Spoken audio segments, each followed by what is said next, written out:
Windows 11 offers a few unique ways of signing into your computer. You got face recognition, a fingerprint recognition, a PIN, and a security key. I don't know about you, but I personally can't ever get my fingerprint to work. It's like my fingerprint pattern changes every day. So what do I have for today's video?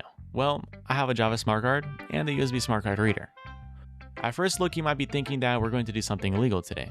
But what's truly illegal is that this uncommon sign-in option thinks it's exclusive to big companies, the military, or Windows 11 Pro users. What's cool about this is that there is no way to log into this laptop without a credential smart card. Some of you might think this is just another smart key login. It's not.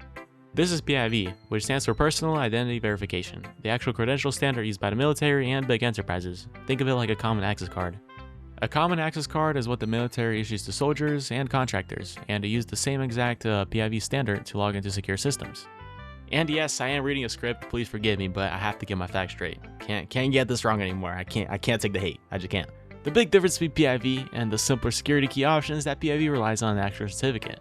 Kinda like a digital ID stamped onto the card, while a security key just uses cryptographic key pairs with no certificate involved. I will admit, this setup looks pretty ugly. If you are even a little interested in this type of sign-in, then I recommend this reader for desktop and server use.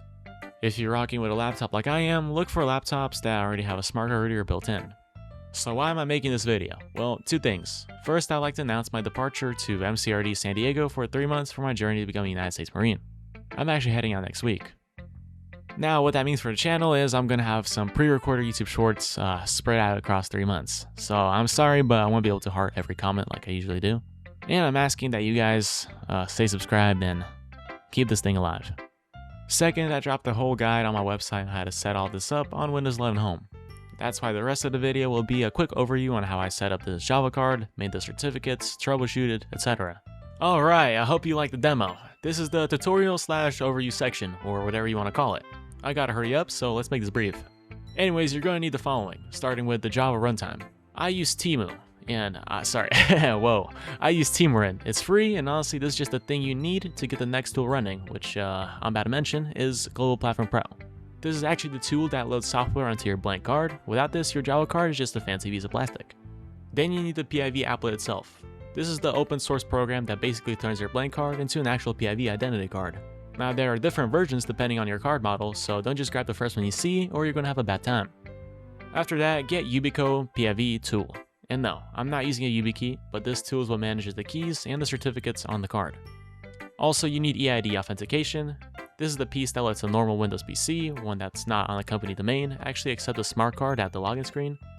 Also, do not run its installation just yet. Almost forgot, make sure you get OpenSSL. I didn't record that part, but it's very useful. Okay, again, this is just an overview, so I'm about to skip like a lot of steps. Anyways, phase 1 consists of loading the PIV applet onto the card. So I have the card plugged in, and I totally didn't mention this yet. The card I have right now is the J3R180 JCOP4-180K Java Smart Card, and it's like $10 on Amazon. Anyways, the first command I ran is just asking the card to identify itself. This confirms the reader can actually talk to the card before I do anything permanent to it. So now we know the card is alive and talking to us. So the next step is the install command itself. Basically the same command as before, except this time we're using the install flag and pointing it directly at the PIV applet file. So make sure you are in the directory where everything you downloaded is at. The certutil-sc info command asks Windows to list the card's details. The card should be recognized as a PIV card. Also, you may be asked for a PIN, so the default PIN for the card is 123456. Alright, let's get to phase 2. So the card has 3 secrets. There's the PIN, which you type every single time you use the card. If you get the PIN wrong 3 times, I believe it locks you out. Then there's the PUK, which is basically the emergency key that rescues a locked PIN.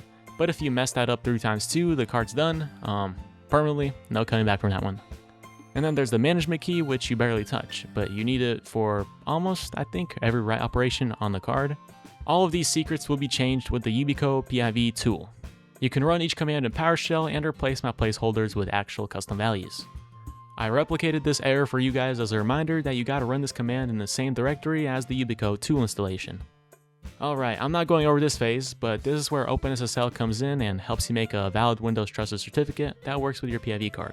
And this is what the certificate details / qualifications should look like if you did all the steps correctly. Also, the program I opened comes with EID authentication. I know I did say not to install this tool because you need to exempt it, exempt the folder you extracted and its npath installation folder from your antivirus scanning, because this tool hooks directly into low-level Windows authentication, so of course, antivirus software look at it as some malicious attempt. Finally, this is the last step to make this sign-in option work. Windows has this feature called LSA protection, and its entire job is to block any file that isn't signed by Microsoft from loading into this really sensitive part of the system, which unfortunately is exactly what this login tool is. You need to disable it. If this is a no-go for you, you need to upgrade to Windows 11 Pro and set up your PIV card through Microsoft. Alright, congratulations to anyone who set all this up successfully. If you are looking to disable any other way to sign into this machine besides the PIV card, run the configuration wizard that came with your EID authentication tools. But what can I say? Thank you for watching to the very end. Please keep my channel alive while I'm at boot camp, and I'll see you in 3 months.